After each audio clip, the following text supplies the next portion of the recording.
You're listening to a Pleasure Podcast, a podcast network revolutionizing the conversation around sex and relationships. For more, visit pleasurepodcasts.com. This episode is sponsored by manscaped.com. Use promo code MULTI for free shipping and 20% off at manscaped.com. Like, can you just, for once, tell me clearly what's right, what's wrong? Is it okay to be gay? Is it not okay to be gay? Is it okay to be non-monogamous? Is it not? Can you just point me somewhere so that it's clear so I don't have to think about it and worry about it? And there's just so few avenues of life that actually give us clarity about anything, unfortunately. If you're happy with the same old ways of dating, If you enjoy sucking at communication, and you have no desire to improve your romantic life, then our podcast might not be for you. but if you want some out-of-the-box ideas to deepen your current relationships, broaden your sexual horizons, develop a better understanding of yourself, or learn more about non-monogamy, Then you've come to the right place. I'm Jace, I'm Emily. and I'm Dedeker. and this is the Multiamory podcast. Songs I know I did, forcing me to form myself to fit. On this episode of the Multiamory podcast, we're going to be asking the hard questions about how to reconcile being queer or non-monogamous or really anything non-mainstream with the Judeo-Christian values that are such a part of Western upbringing. Whether Christianity has played an important role in your life, it is so deeply embedded in our Western culture that it's worth trying to understand it. And since the three of us are completely unqualified to talk about that, we're being joined today. Especially me. We're being joined today by Brian G. Murphy. He is an activist, an educator, a certified relationship coach, and who grew up evangelical Christian like Dedeker and myself did. He grew up evangelical Christian in the Maryland suburbs of Washington, D.C. Oh, wow. So governmental.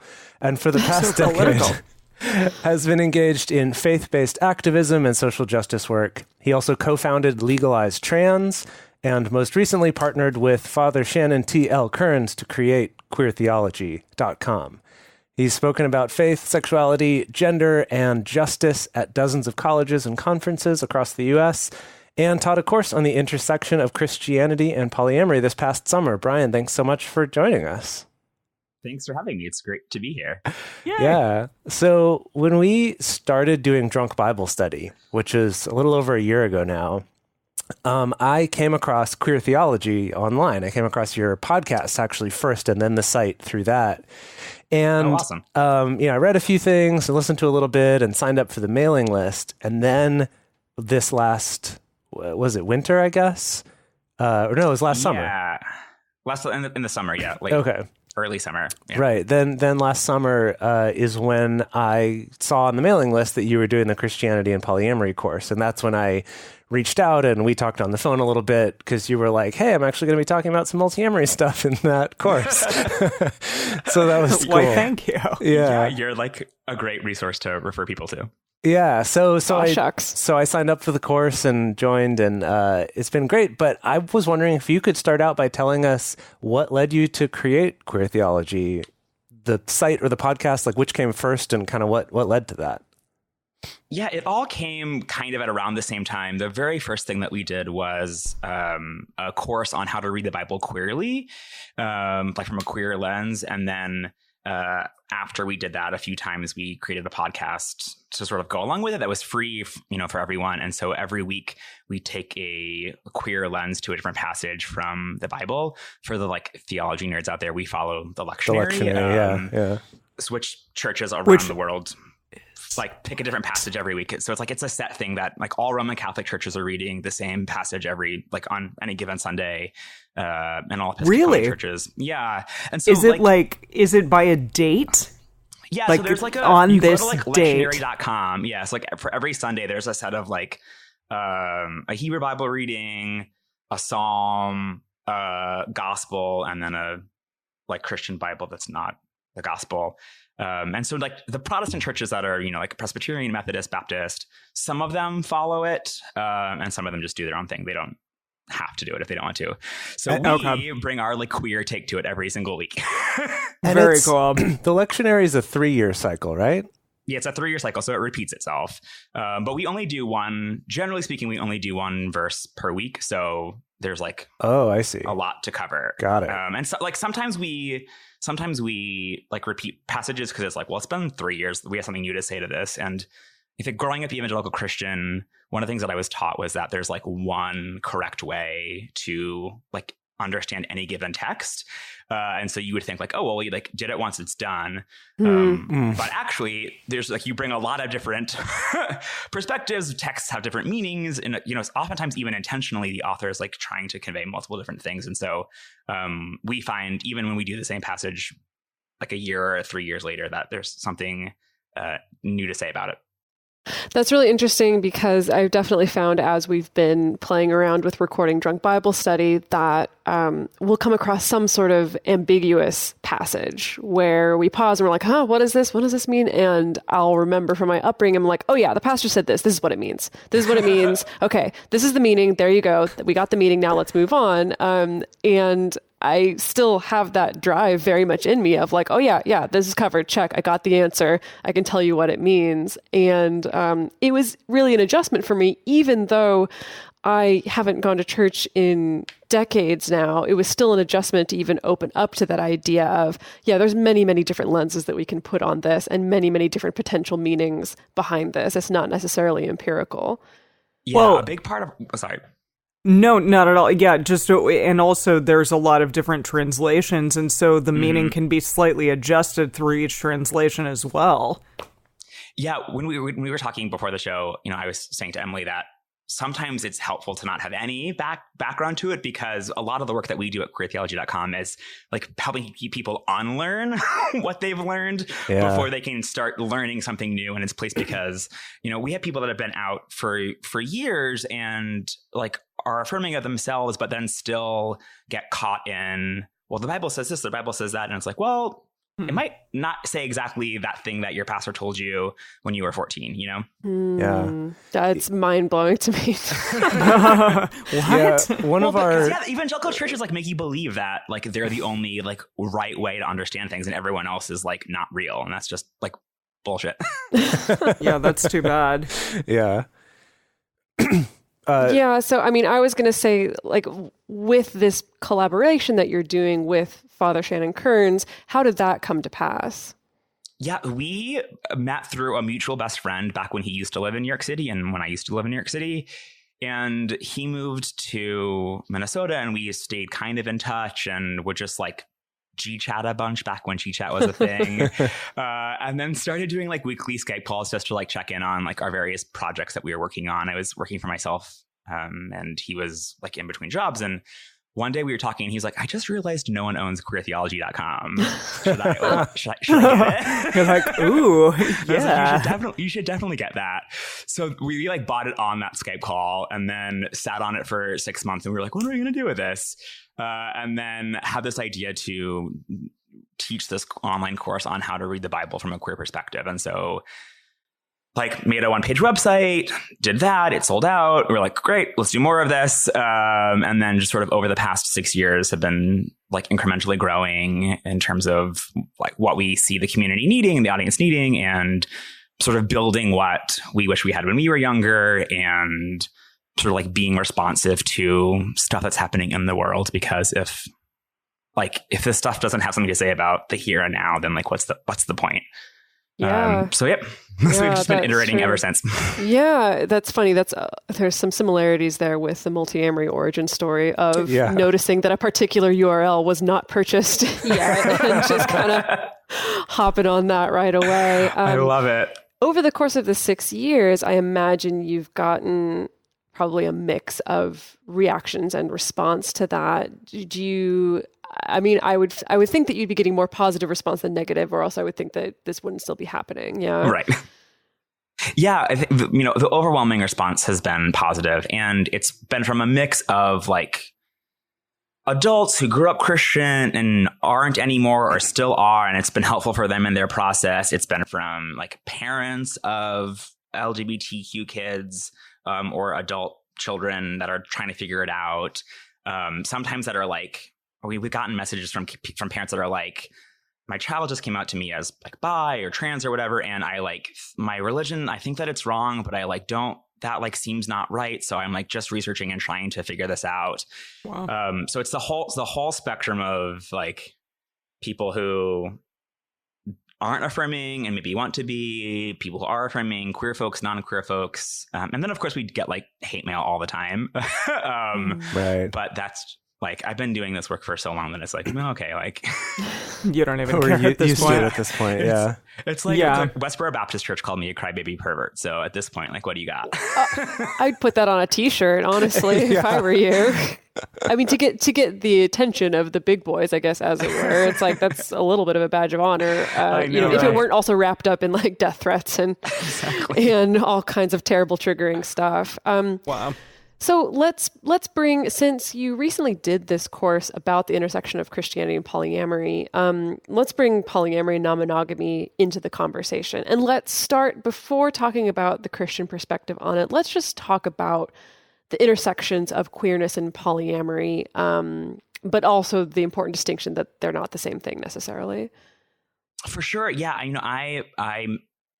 So I did this cross-country activism thing called the Soul First Equality Ride, which visits colleges and universities across the country that discriminate against queer folks to be like, this shit's fucked up. What are you doing? And some of them are like, this is great. Come on and let's talk about it. We'll have like Bible studies or lectures or group discussions. And some schools are like, this is our property line. If you cross it, we will arrest you. Jeez. Wow. So we're like, okay, we're coming. Oh boy. So I did that for 2 months, and that was a whole mix of like really intense Christians to like really intense like vegan polyamorous atheists. And so that was like my first introduction to non-monogamy. I was just like a buttoned up evangelical Christian kid that had like just come out a few years prior. And I was like, it's okay to be gay because God loves me, but like you still have to be a Christian in order to like get to heaven and blah, blah, blah, all that terrible, toxic stuff. And so I sort of like got this like first tease of an open relationship or polyamorous relationships. And then, so then I like when I was dating my boyfriend for 2 years, and we were considering opening up our relationship, and I went out searching for resources and like found all the usual suspects like The Ethical Slut and stuff like that. And this was 8 years ago, so there was even less of it. And I was realizing that like queer folks have been doing non-monogamy and polyamory and open relationships for like a really long time. And also I was finding like formal open and poly books and articles and websites and communities had queerness in it, in that like there were like usually some bi folks, definitely bi women, sometimes bi men, but it was very much this sort of like straight ethos to it. And like bi men who were like in relationships with women who would like sometimes play with guys. You would like rarely, I rarely encountered like lots of groups of like butch lesbians all in a poly space, or like gay men, right? So there's this like, we're both sort of doing this thing and there's some overlap there, but it's not all one big happy queer poly family. And so that sort of led us to like, how do I find the poly resources that speak to like my experience and people that are like me and where I like feel safe, honestly. Right. Right. And so was that kind of part of like what inspired you to kind of start creating some of your own resources? Yeah. I mean, I sort of informally just like became, and like, I don't know, 8 years ago, stuff happened so quickly. Like I was my boyfriend and I were like the first open couple that any of our friends knew. And I think like now a lot of our friends are in open or polyamorous relationships. Right. And so I just sort of became like the guy that people would be like, oh, like, tell me more about this. And it started with like, I can never do that, to like, so how does this work? Interesting. And for whatever reason, just like gay men in particular weren't resonating with like poly resources. And I went to like some like poly meetups and poly cocktails, and it was like nice and fun, but there was definitely this sort of like a little bit of an othering experience. So I've sort of like been poly for a long time and had to just sort of like do this sort of informal networking with friends. And whenever I would find like a person or a couple that were like also not just like in a don't ask someone to open relationship, but like actually poly, be like, oh, you're like one of us. You like you get it. So both with queer theology and with sort of on my own work on like YouTube, sort of being like creating the change I wish to see in the world and creating resources that I wish that I had. Yeah, definitely. So let's sprinkle the Christianity back into it with queerness and the queer community in general, and then also with polyamory and the polyamorous community in general. How do you feel like Christianity, and I mean, just to say that makes it sound like such a monolith, but what do you think like the general Christian treatment has been of both of them, and how have they been different? Yeah, I mean, I think like the mainstream, loudest, most vocal type of Christianity in the US and Europe, right, has been like very anti-LGBT and like very like anti-poly. I think that it's tricky to say that there's like a Christian perspective on anything. Like even if you read the Bible, there's like not a Christian sexual ethic or a Christian understanding of marriage. There's, you know, polygamous marriages in the Bible. There's monogamous marriages in the Bible. Paul says that everyone should be celibate and single for their whole lives, that like singleness is the Christian ideal, right? And so, sorry, spoilers for me. I'm like, Emily's reacting because we haven't gotten to that part in the Bible. That's a ways forward, but like, yeah, I'll probably forget about it between now and then. Christians being like, everyone should really be single. That's like what God wants for you, but that's also in the Bible. And so, fascinating.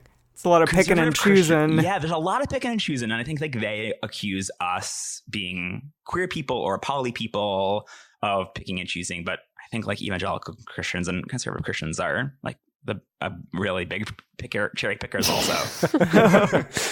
Yeah. Yeah. Well, I thought wow. It was interesting when you were mentioning earlier about doing the cross-country thing, talking at different campuses. And, you know, you were saying for yourself, you were like newly out as being gay, but it sounded like still the idea of non-monogamy was still a little bit like, whoa, but that's kind of out there. So I think that's interesting too, and I've noticed this with a variety of things, but it's like maybe someone could re-examine their faith based on an experience they've had, whether it's about their own sexual attraction or about non-monogamy or something, and they'll find a way to maybe reconcile that for themselves with the Bible, but still all the other things that they were taught were bad are still bad.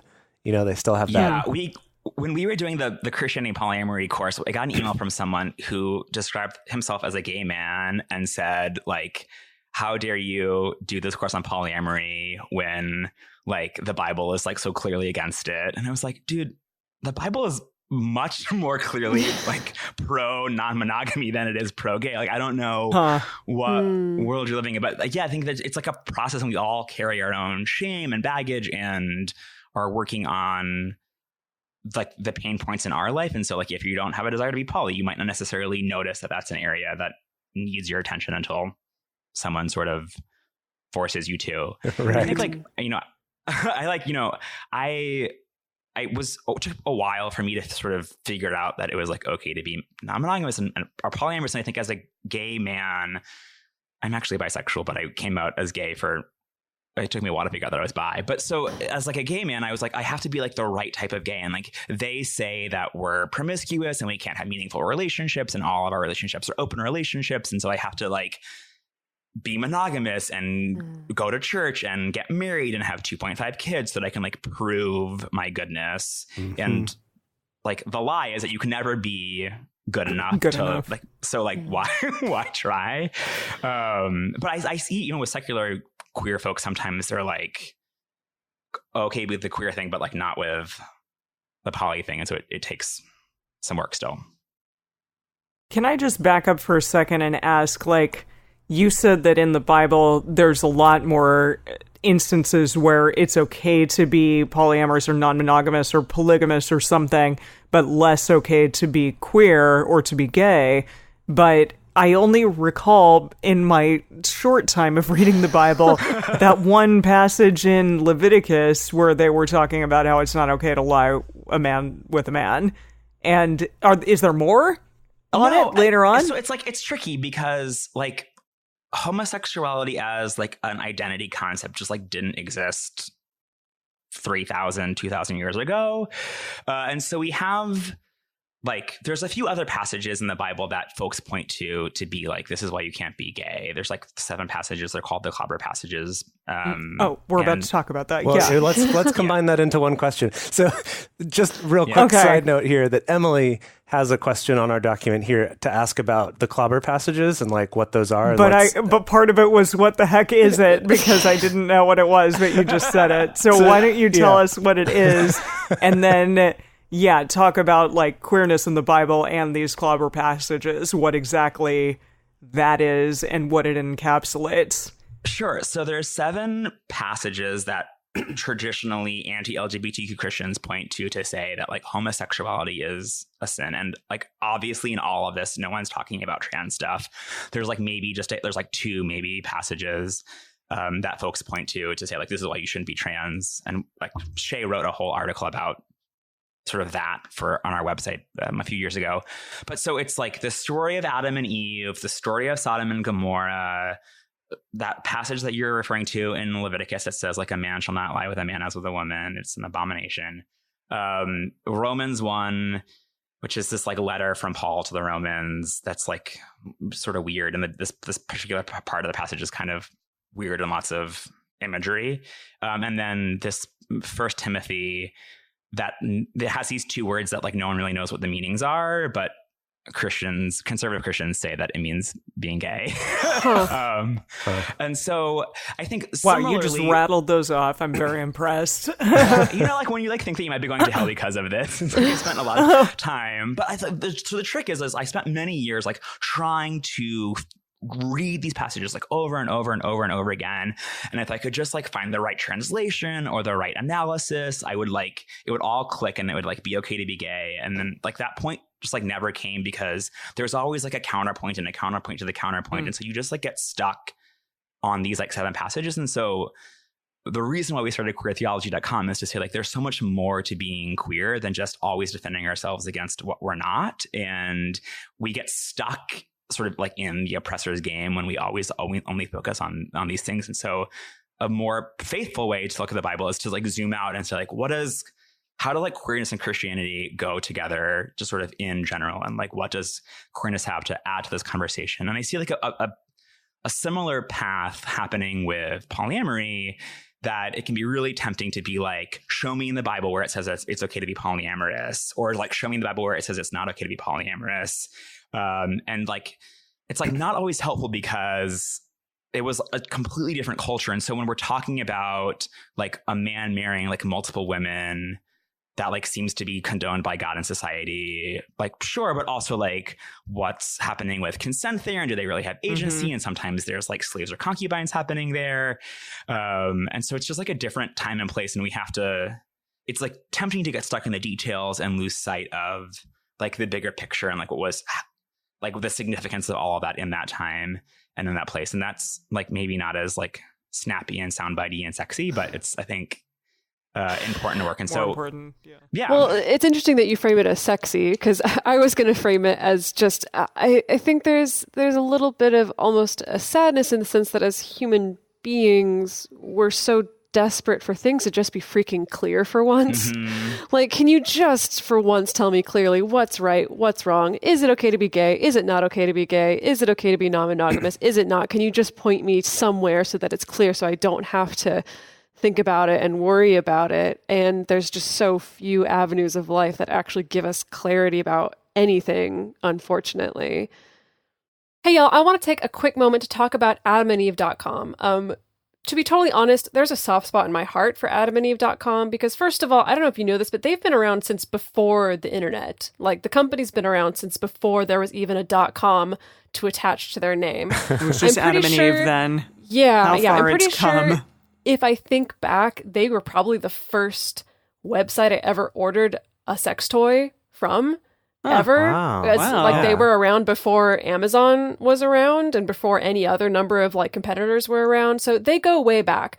So if you go to adamandeve.com, you can find all kinds of wonderful things, whether it's sex toys or lingerie or pornography or lube or condoms, pretty much anything you could possibly need for sexy times. And the best part is that if you go to adamandeve.com and if you use our special promo code, which is MULTI, M-U-L-T-I, then you can get 50% off pretty much any item in the store. They will send you a free gift along with your order, and they'll also give you free shipping. And my favorite part, this promo code can be used multiple times as well. So anytime you need to buy that sexy thing, the lingerie, the condoms, that sex toy that's really expensive but you've been wanting for a long time, if you want to knock 50% off of that price, plus get a free gift, plus free shipping, use promo code MULTI at checkout. Yeah, absolutely. We get messages all the time, email, social media, Tumblr, that's like, is it okay to be polyamorous? Like, is it okay to be gay? Is it okay to masturbate? Like, is it okay to watch porn? Like, and my, one of my like recent partners who grew up atheist also was like, people message you on Tumblr asking it's okay. But they're on Tumblr. Yeah, exactly. Not anymore, I guess. Yeah, not anymore. not something, but Yeah, there's definitely this human desire for like black and white and order and meaning. And like conservative churches, anti-gay churches, anti-poly churches, like play to that. And they say like, we have all of the answers. If you just follow these rules, your life will go well. And for some people it does. And then for anyone whose life either doesn't go well, who doesn't follow the rules, they get kicked out or shamed or shunned. And it's terrible. Right. Yeah. So it's interesting. So I've heard both you and Friar Shea say basically the same thing that you just did about kind of why focusing on those clobber passages and just like, well, how do I then use this same sort of like analytical rule-based reading to now say that either these rules are invalid or there's other places that have rules that say it's okay, how that's not really a helpful place to be because you're kind of playing the oppressor's game. And I thought that wording was interesting. And I've heard both of you say a variation on that. I was wondering if you could kind of like, I mean, is that basically what you mean is like playing this game of let's define rules and legalize it or what? Like, yeah, I mean, I didn't come up with a concept where like Audre Lorde has this quote, like the master's tools will never just like tear down the master's house. But also I think especially with queerness in the Bible and those passages, it's like a yes and like that passage in Leviticus like is like almost certainly not actually condemning modern day queer people, and you can like rigorously academically study it, like, and also at the end of the day that is like not fulfilling and like not life-giving to just like be stuck reading about like ancient Hebrew and like ancient Israelite cultures, and that there's like a more effective, more efficient way of exploring queerness and Christianity and like seeing the goodness of queer people and queer lives than like trying to be an archaeologist. yeah. Yeah, that is interesting. That, and also like the scholarship is the same. Like it hasn't like all of those books were written 30 years ago. Like, so you can read a book on Leviticus or Romans or Corinthians that will like really go into depth and sort of like prove, if you will, at least in my mind, that those passages don't mean what anti-queer people say that they mean. And so that clearly that is not enough. Like just the scholarship being there is like not enough to like move hearts and minds and culture. And so, humans are meaning making machines. So faith is a way that people look for meaning. How can we sort of like tap into that thing that's bigger than ourselves to really sort of like unlock the power of queerness rather than sort of like getting trapped in defining these passages that someone else told us, describe us, that like they clearly don't, but like they'll just keep saying like, yes, it does, yes, it does, yes, it does over and over again until we're dead. And so like pack up and move on. Yeah, I get it that to a certain extent that it just presents you with this insurmountable obstacle preventing you from being able to pursue what the good stuff might be on the other side of that. And so I know that you and Friar Shea, teach an entire course on this, but I'm wondering if you could give us kind of a sampling or a tasting, if you will, because it's like when you take out, when you're not focusing on those clopper passages and you're not focusing on just let's build a biblically sound argument for justifying our existence. How do you feel that, queerness, like what are the other things in the Bible that you've found that really, do kind of bring out the power of queerness, like you just said? Yeah. So I think this is like an ancient practice that like rabbis throughout the ages would like look at the text and like say like, this is what it means for our time. And that's like Jesus in many ways was looking at like Jesus was Jewish, like looking at his like sacred text. And saying like, this is what this means for like my time and place. And so this idea that we're like engaging with the text and saying like, what does this mean for me here and now? And what does my experience have to like, can that illuminate this particular passage or this story or like whatever is like not something that like we made up in 2019. It's been going on for millennia. And so I think like, one of the ways that one of the ideas about God is that like that God loves us and there's this sort of like abundance of God's love and like God is not like finite and limited. And so this, I think in polyamory, that is a sort of same key concept, right? That like my love is like not finite and not my love for multiple partners doesn't like diminish my love for any of them. And so I think we can sort of see this like, this is like a way that I can live out this idea of abundant, infinite love through polyamory, whereas it's okay to be monogamous, but also like sort of like forced monogamy has this idea of there's like a limited amount of love. And so that's sort of like in some ways like antithetical to, I think, the Christian and Jewish understanding of sort of God's expansive love for us. So there are still a lot of objections out there to non-monogamy and the Bible, and I think that some things that, at least that I've seen in my very, like, brief reading, which I'm only up to Deuteronomy at this point, but there are, like, Adam and Eve were only two people, and they created all of humanity, and then also this idea of, like, two becoming one flesh. That's a Spice Girls and song, like, right? Yeah. Is it? So when two become one. I don't know if they say one flesh, but okay, maybe I not. guess it is. Yeah. But so those are like some common objections to non-monogamy. So what would you say about that, for instance? If people like throw things like that out there, then would you be like, well, actually... I love this idea of two becoming one flesh. I actually wrote an article a few years ago called like What Promiscuity Taught Me About God's Love, which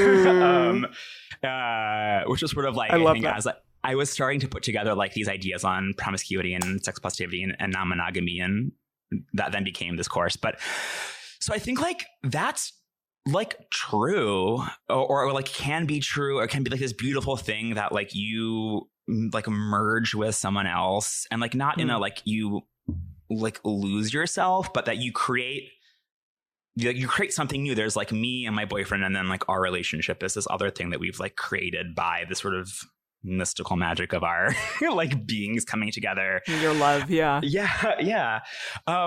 And so like that's like real, I think also about like, so there's this like metaphor with this two become one that we learn in Bible like Sunday school, which is like sex is kind of like duct tape, and if you like stick it on something and then you like rip it off, like it hurts when you rip it off, and then like little pieces of skin and hair get left behind. No, Emily, this is literally an object lesson that Sunday school teachers will use, where they will like stick tape to multiple people, and it's usually essentially equate women with a piece of tape, usually, or a piece of chewed up gum. That's another common. I'm sorry, object that lesson. Is child abuse. That is not okay. Like all over the country, all different denominations. People are sticking tape on kids and tearing it off. It's like, and it teaches you like on a fundamental level, like I'm a chewed up piece of gum is like, what a terrible thing to teach a child, right? Yeah. But so the idea is that like your sex tape becomes less like sticky, and then it doesn't work anymore, and then like you're sort of fundamentally broken, and like you ruined your life because you had sex with too many people. That. Really terrible, right? But like, I think that you can sort of like reclaim this metaphor, because not that the tape ever stops being sticky, but that like, I think that all of the people that I've ever dated have like left little bits and pieces of themselves like behind on me. And I carry them around with me. And I hope that I've left a little bit of piece of myself with them behind. And that's true like for boyfriends. But it's also been true for just like, you know, kinky hookups or play partners or casual dates or even like one night stands.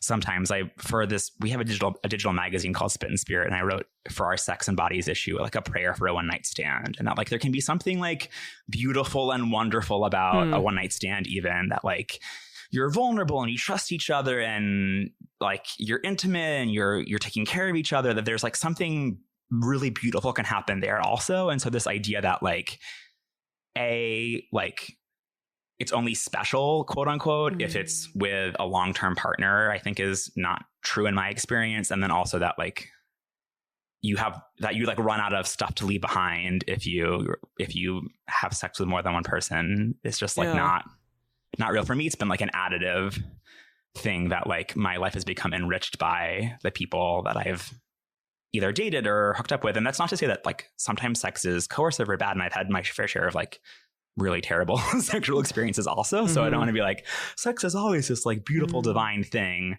Sure. But, like it can be like sex with your spouse can be sacred, and like blowing a stranger in a glory hole can also be like sacred. And I'd argue on the other side that having sex with your spouse can also be coercive and shitty. So, you know, they both can go both ways.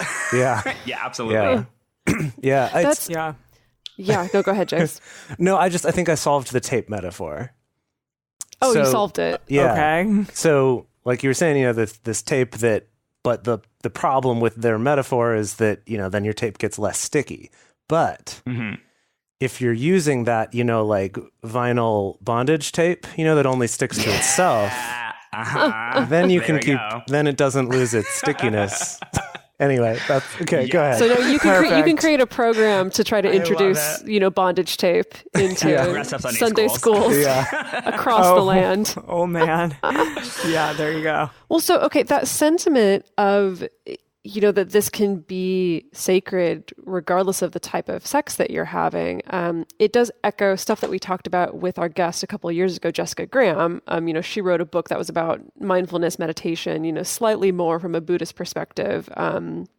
But she also writes a lot about kind of the intersection of spirituality and sex, and came to a lot of the same conclusions of, you know, a weird kinky hookup in an alleyway with someone that you just met, and let's kind of presume everyone's making the best, healthiest, safest choices. You know, that can also be a spiritual experience. And, you know, she shared with me getting so much resistance over saying things like that. And I just think that like there is this huge cultural resistance to this idea that any kind of casual sex can be sacred whatsoever.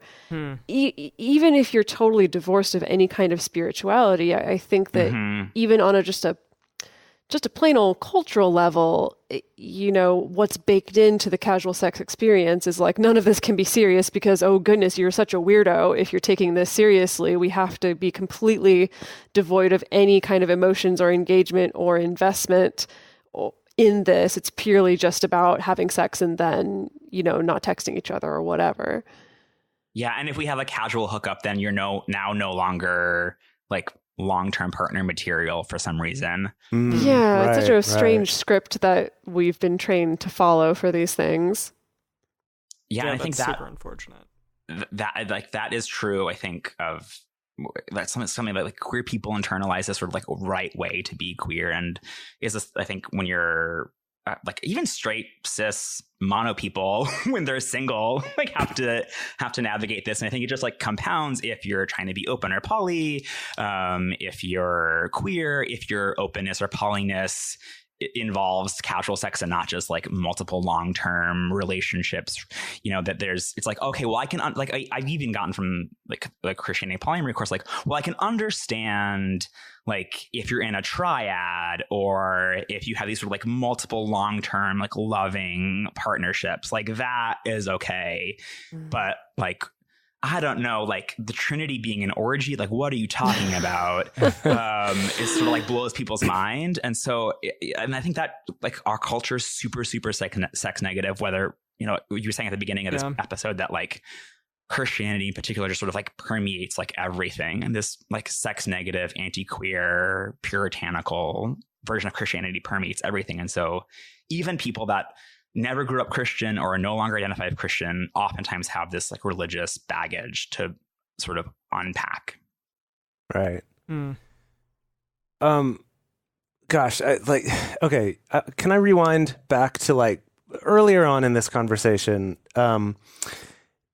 Something that like, okay, in the idea of like saying, okay, I've figured out how to reconcile being gay or being queer or something, but not non-monogamy or things like that. Or saying that idea that, okay, if I'm going to be Christian and gay or just gay in general, I want to try to prove everyone wrong about all their stereotypes about me. So I'm going to try to go really hard the opposite way of being super monogamous, super marriage-based, super kid-focused, whatever it is. And I think that with, like, I've definitely seen in ourselves and also in our community that same thing with polyamory of this, like, sure. Let's try to fight against this image that that none of our relationships are serious. And so we're going to treat all of them super seriously and kind of not allow relationships to be casual when maybe that would have been the healthier way for them to be, or other things like that. And I guess it's making me think about, with all of this tricky thing between, it's like, how do you show people that all polyamorous people are not this one way, or that all gay people are not this one way, while also leaving room for, but even if they are those things, that's also okay. And that's hard. Like, that's a hard message to sell. It's not a very sexy message to sell. It's, you know, harder to put that on a postcard. Exactly. Like you can't sound bites. Yeah. Like your slogan, like love wins. Cool. Great. Now everyone can be monogamously married, as opposed to like love wins, but so does casual sex. That's a harder postcard to make. Yeah. I mean, so like, I think there's like this idea that like sometimes called respectability politics, that if we can just sort of like brush up enough, that like they'll like us enough. You know, I think Black folks started it with this idea of like, we have to like wear suits and be proper, and like sort of like incremental, like, well, first we'll let like the gays get married, and then like maybe we'll start talking about bi folks, and then after that we can start talking about trans people. It's sort of like the like start with like the most least offensive, quote unquote least offensive, like idea or identity, and sort of work from there. And we've just seen that isn't effective. That, you know, after gay marriage passed in Massachusetts, like they lost tons of funding around LGBT issues. I think like LGBT homeless shelters had to shut down. Like the focus goes elsewhere. That like rich white cis gays who want to get monogamously married like aren't coming back for like trans people of color. Right. And so like, but on the flip side of that, like, you know, I forget who said it, but like this idea that like none of us are free until all of us are free, and that sort of a rising tide lifts all ships, that a more effective, efficient way of sort of addressing our organizing and our activism is to try and like cut at those both like cultural stigmas themselves and say like, why do these exist? And also like work to change like structural policy that stands in the way, so that we can all like live a more like free and like independent life. And I wish that the lesbian and gay movement, rather than focusing on like gay marriage, had said like, we like need to like radically redefine what family means. And queer folks have been defining family outside of the purview of the state forever, because we haven't been allowed to access this. And like, rather than fighting to be allowed into this sort of traditionally oppressive, traditionally patriarchal system that like doles out rights based upon like respectability and says like, you're in and you're not. We had said like, no, like we know how to form family. We take care of each other, like lesbians taking care of gay men as they were dying of AIDS in the 80s, and queer chosen family, and this sort of like fluidity amongst like lovers and friends and partners and parents. That's just like this like I think queer folks have this like beautiful gift to offer, and it frustrates me that some people pointed all that energy towards gay marriage, because I think like if marriage is going to exist, obviously gay people should be able to get married, like, and also like there's something like more beautiful and revolutionary that we have to offer the world. And thankfully queer folks are still like organizing around that and trying to share that. And I think more so and more so beginning to like merge with like poly and non-monogamous folks that are also doing that work from sort of a different perspective. And like, who knows what the future holds, but I think that like that's where I would like to see it go. Well, it reminds me, this was something that I was not aware of until only in the retrospect did I become aware of this, that, you know, around 2015 and leading up to 2015, when gay marriage was legalized, that there were quite a number of queer voices who were speaking up about, like, actually, I don't want marriage to be the thing, you know, like I want it to be something else. We need to be pushing for something else. It's not about, like you said, kind of getting admitted to this exclusive club that's still very patriarchal and has all this baggage. And I remember at that time, you know, it seems like the mainstream wasn't really focusing a lot of those voices because they don't fit into this kind of convenient, at least, okay, from a more liberal leftist perspective, it doesn't fit into this convenient, like, well, if you're detracting gay marriage, you're a bad person. And if you're pro gay marriage, you're a good person. It fits into this weird in between of like, oh, wait, you're pro gay rights, but you don't necessarily think that we should just be pouring all our energy into gay marriage. And I've put myself in the hypothetical of, because at some point someone's going to actually try to push for non-monogamous marriage. Yeah. You know, I don't think that's actually realistically going to be a thing that happens or is successful, but at some point someone's going to push for it. There's going to be some kind of media coverage on it. And I know that where I stand, where I feel is I'm like, hell no, like I don't, like this is not what I want to be pushing for, you know? Again, that same feeling of, yes, I think that maybe sure if someone who is non-monogamous wants to get married, they should be able to access that, but I don't want this to be the thing. And realizing there is a weird discomfort there in kind of being perceived as maybe quote unquote part of the problem, depriving people of rights rather than part of a force trying to just redirect attention and energy to maybe something that is more important and powerful and beautiful, like things like chosen families that queer communities have been essentially mastering for decades. Today's episode is sponsored by Manscaped.com. Manscaped offers precision-engineered tools and products for below-the-belt grooming. Use promo code MULTI, MULTI, for free shipping and 20% off at Manscaped.com. And this week, I want to tell you about some kind of off-label uses for the Manscaped products. Because here's the thing. I don't know if many of you know this, but I've been a hairstylist for like 10 years plus now. Oh, yeah, longer than that. He did both of our hairs, by the way. Yeah, I've done both of their hairs for many years. Many years. But I have always been on the lookout for good portable electric trimmers, right? For like trimming up the edges or for putting a guard on. And like actually the original reason why I tried it out was for that, not actually for the below the belt grooming, which then later I started using their products for that as well. But I actually just really like it for that. So if buzzing your hair is a thing that you do, I recommend checking out the Lawnmower 2.0. I actually really do like it a lot. Yeah, and so in addition to that, Manscaped also offers all kinds of products that can help keep everything below the waist fresh as a daisy, as I like to say. You don't have to be a man, just if you got balls, they have their really fantastic crop preserver, which is their ball deodorant. They have a crop reviver, which is a ball toner. All fun stuff, all really effective. So we highly recommend that you go check them out and help support the show. And again, to support us, use promo code MULTI for free shipping and 20% off at manscaped.com. So let's talk about Patreon. Patreon is an amazing community of people that we have kind of compiled over the years. But honestly, you have just all come to us, and it's been so wonderful to get to meet all of our patron members. So when you become a patron at the $5 level, you become part of our private Discord chat, server, and our private Facebook group. But then if you go to the $7 level, you get access to weekly bonus episodes and ad-free versions of our episodes, and then you also get them a day earlier. So all of those things are super great. Bonus episodes, something that's kind of near and dear to my heart because I know we all get a little bit more into personal stories. from each of us. I tend to cry a lot on them, so if you want to hear more of that, then definitely tune in. There's also things like extra questions for guests that we have on the show, and then just even more in-depth information on the topic that we talked about during the show. So we would love it if you joined us at patreon.com/multiamory. We love our patrons so much. We've learned so many amazing things from them about things that they want to hear about on the show.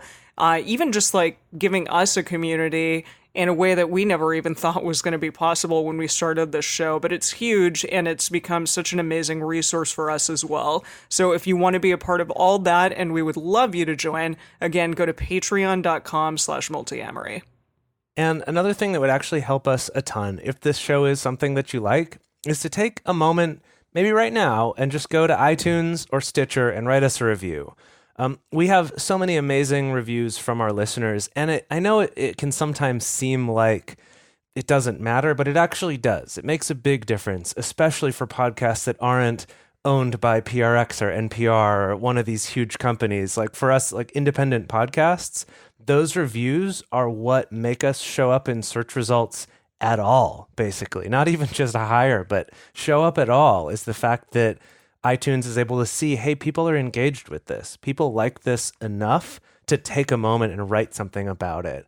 So it really does make a difference, and we really appreciate getting to hear what it is you get out of this show. In particular, I've loved how our reviews were actually the first thing that kind of made us realize that there were people who were in a variety of relationships, who are in monogamous relationships, or who are relationship therapists who are using the things that we talk about on this show with their clients. Like those things are amazing, and we wouldn't have known that if people hadn't left those reviews. So if you haven't done it yet, we would love it so much if you just took a moment, again, to go to iTunes or Apple Podcasts or Stitcher and write us a review and let us know what it is you like about this show. Why do you listen to it? Why is this worth someone taking an hour of their time each week to listen to? And we would appreciate that so much. And I look forward to reading them and probably getting teared up while doing so.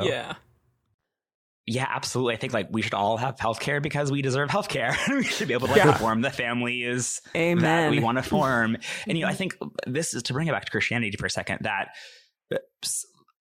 my understanding of Christianity and of the Hebrew Bible is there's just like a really like powerful critique of empire and the state throughout the Hebrew and the Christian Bible. And so like I think from a Christian perspective, you can also say like pouring all of this like energy into assimilating into like the state and the empire is like not necessarily a helpful or a smart move. And so I think that, it's not very Christ-like when you think about it. Jesus was executed by the Roman Empire as like a prisoner of the state for being like a political insurrectionist, right? And so that's like that context. And so like that's like fucking awesome. And I think like Jesus like was probably not polyamorous in the way that we understand polyamory today, but I think like a lot of the ideals that Jesus was like working around in terms of healing people and standing up against the state and creating this sort of like unconventional family of sorts and befriending women who were caught in sexual scandal or accused at least of sexual scandal, right? I made this video called Jesus is Polyamorous, which really pissed off. Well, yes, I was about to. We're not like a gotcha kind of show, but I was about to gotcha and be like, wait, but you made a video that said that Jesus was polyamorous and pansexual, and everyone loved it, and no one disagreed with you, right? Everyone loved it. We're just like, obviously. Yeah, tell us a little bit about that video and the reaction to it. Yeah, so I think like this particular video is looking at this. It's just like this one particular passage in Ephesians where the writer of Ephesians is talking about Christ's relationship to the church as sort of like analogous to like a marriage relationship, like a man's marriage to a woman. And also like elsewhere in the book, the author talks about how like the church is comprised of like the whole body of believers. So it's like all these people, and Jesus is sort of metaphysically married to the church, which conservative Christians would say like the church is like one single entity, like, and also it's clearly not. So I think people got hung up on me saying like Jesus like was polyamorous as sort of like as like a historical reality, whereas what I was saying is like Jesus or Christ as this theological figure like is polyamorous, and I think that's like a distinction. Like Jesus, you could also make the claim that like Jesus is asexual, or Jesus is gay, or Jesus is like trans. If that like sort of like resonates with you, you know, Jesus was the narrative, like the story goes, right, like born of this Virgin Mary, so like didn't have a father, so like therefore like no Y chromosome, so then like only XX chromosomes, so Jesus is in some way like gender nonconforming or trans or intersex, right? Like, so if that is something that speaks to you, great. Like, but also Jesus, if he was a person, had like two human parents, like there's this myth like that, like, and the writers of the Bible like know what they're doing, right? Like Jesus is Lord is a saying that appears in the Bible, right? And it's because at the time the Roman emperor was just like Caesar is Lord is sort of like the political saying of the day. And so to say Jesus is Lord means like, and therefore Caesar is not. So it was this sort of like treasonous political claim just as much as it was a theological claim. And so playing with language and making these like claims about Jesus to say like, this is why Jesus is important and this is like where the heart of God is on this matter is sort of what Christians have always done. And so I was doing that. We were doing that to say like, this is where the heart of God is sort of like with poly folks and this sort of like abundant, expansive love and connection. Right. But in kind of a pokey way. Like obviously what I was doing. like the writers of the Bible, you knew what you were doing and being a little dissenting. Yeah. So yeah, I mean, sorry. So there was this one particular article that was fed to my news feed that was a response to your video. I'm sure you. Well, actually, I don't know if you read stuff like that, but I'm not going to read it to you. I read some of them, but there was a lot. There was a lot, I'm sure. Yeah. So one thing though that was interesting about this is, so you know, he's kind of like going through line by line and making arguments and whatever. But there's this one particular quote from the author of this article that said, quote, "If you call yourself a Christian and believe every word of the Bible to be true, integrating polyamory with your faith is like trying to mix oil and water together." And what was funny is I read that and I was like, I think Brian would agree with you. If you believe all of these words are literally true, then maybe yes. And I think that's that kind of, to me at least, touched on the core thing that changed for me in my relationship to the Bible when I first started looking into it in college. Was, for me, it started with coming from a place of translation and realizing that most of this is translations of translations. This is before even getting into the fact that there have been political reasons for things being added or edited out over the, hundreds of years or thousands of years that these different texts have been around. But it kind of, to me, that sort of struck on a core point of it. And it seems like you were saying something very similar, actually, that it's like the difference between looking at it as a literal rule book versus looking at what was actually happening in context. Yeah, to take the Bible seriously and faithfully, you can't take it literally. And also, like, it doesn't want to be taken literally. And every word of the Bible can't actually be true because the Bible contradicts itself in places. Yeah, a lot. And, like, especially you're going through this, like, you've seen it. Like, the first two chapters of Genesis are like contradictory, like incompatible accounts of creation, right? They're just like different. And like, that's okay because it's like, they're not trying to write a science textbook. The authors of the Bible aren't trying to write a guide to sex and dating, especially like not a guide to sex and dating in like the third millennia, right? So yeah, I think that like, it's not about saying like, I have to like justify every single part of this thing. It's like, what is this? Like, what's happening here? What's trying to be said here? Like, how does that fit? And like, we also have to like recognize that like they didn't know about physics necessarily or astronomy or biology. And they weren't necessarily trying to. And so like, I think conservative Christians sometimes say like, this is our rule book. I was told that the Bible stands for basic instructions before leaving Earth. And gosh, it's that like freaking acronym. What is it? What is it? basic instructions before leaving Earth. And that the Ten Commandments.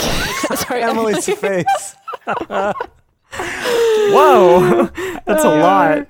I cannot roll my eyes harder.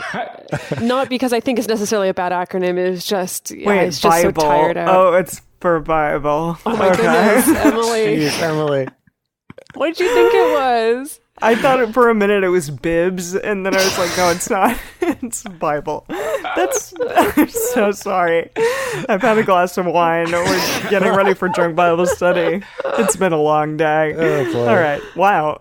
But okay. Sorry, please continue. That's a thing. So I think like going back to what y'all were saying earlier, that like people want sort of a rule book. They want to say like, tell me like what is good and what is okay.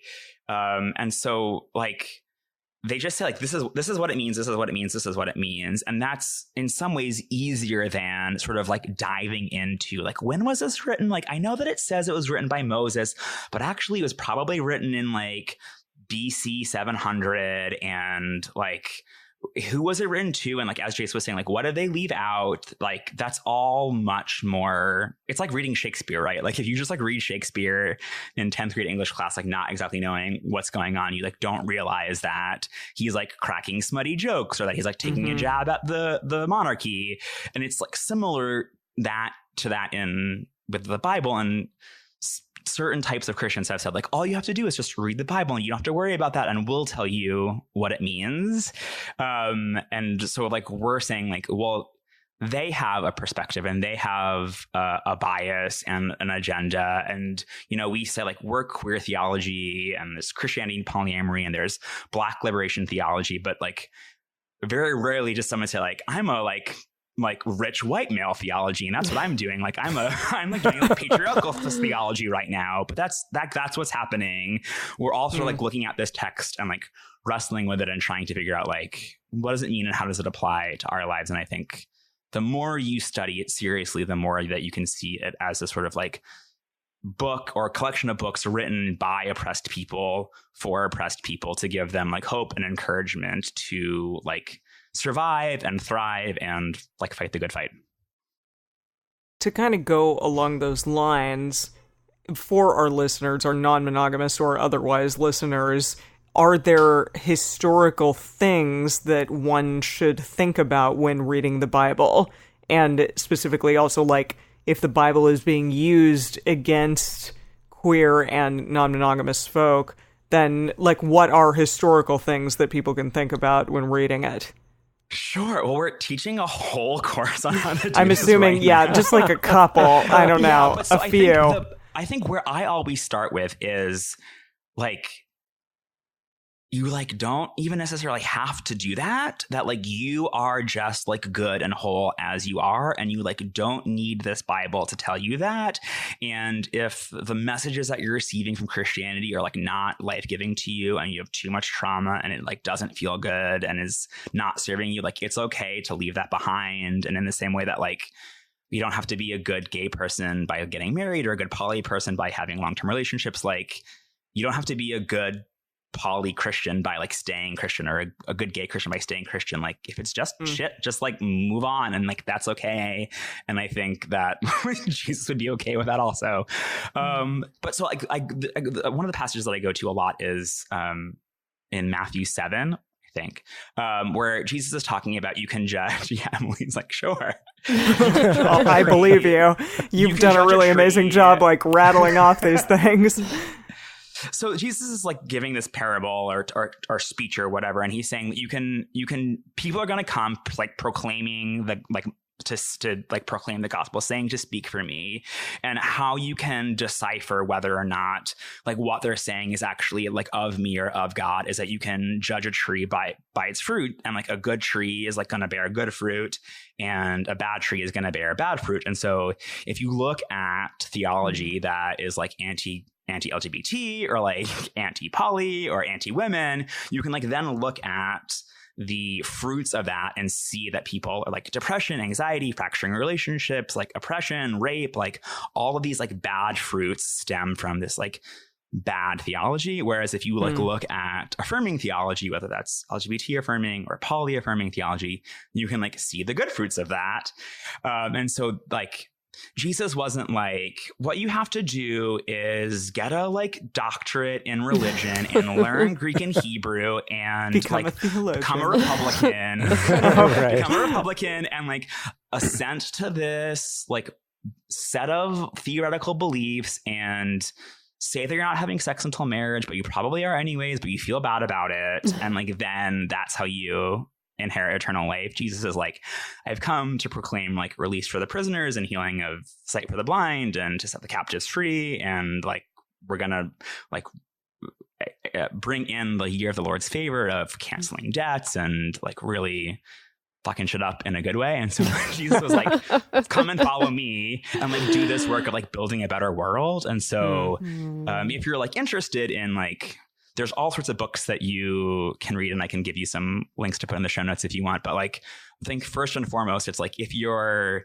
like doing the work of building a better world, you're like doing the work of God as like the Hebrew and the Christian Bibles describe it. And so that right there is enough. And you don't have to always have an academic justification for your inherent goodness.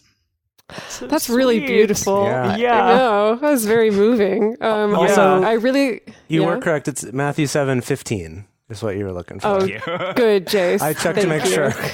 Good. Yeah, I heard like a little dog running across something, but I think it was just Jace's fingers On the keyboard. Tippity tapping. Yeah. Yeah, I was like, is Making the dog sure that running you're not above me? wrong.